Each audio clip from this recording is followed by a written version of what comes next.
భరతమాతని అంత తీవ్రమైన పదజాలంతో దూషిస్తే అందులో తప్పే ఉందండి, ఆయన ఉద్దేశపూర్వకంగా అనలేదు కదా, పోనీలే అంటున్నాడు ఆ లాయర్ వచ్చి.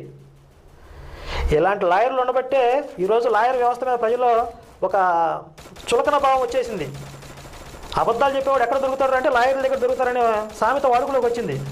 ఇలాంటి దిక్కుమాల లాయర్లు ఉండబట్టే కొంతమంది వాళ్ళ వృత్తికి అంకిత భావంతో న్యాయంగా పనిచేసే వాళ్ళు ఉన్నప్పటికీ కూడా ఇలాంటి దిక్కుమాల లాయర్ల వల్ల ఆ లాయర్ల వృత్తికే వారి యొక్క ప్రతిష్ట మసకబారుతుంది. ఈరోజు ఒక హంతకుడికి, ఒక దుర్మార్గుడికి కూడా వాదించే లాయర్లు దొరుకుతున్నారు, తీవ్రవాదులకు కూడా లాయర్లు దొరుకుతున్నారు. ఎంత తీవ్రమైన నేరం చేసిన వాడికైనా ఎంత రుజువులు ఉన్నప్పటికీ కూడా వాడిని తప్పని ఒప్పని రుజువు చేసే ఇద్దరు లాయర్లు కనబడుతున్నారు.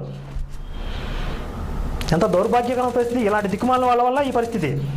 నేను మాట్లాడవలసిన ఒక ప్రముఖమైన 2 విషయాలు ఏంటంటే, ఈ ముత్తయ్య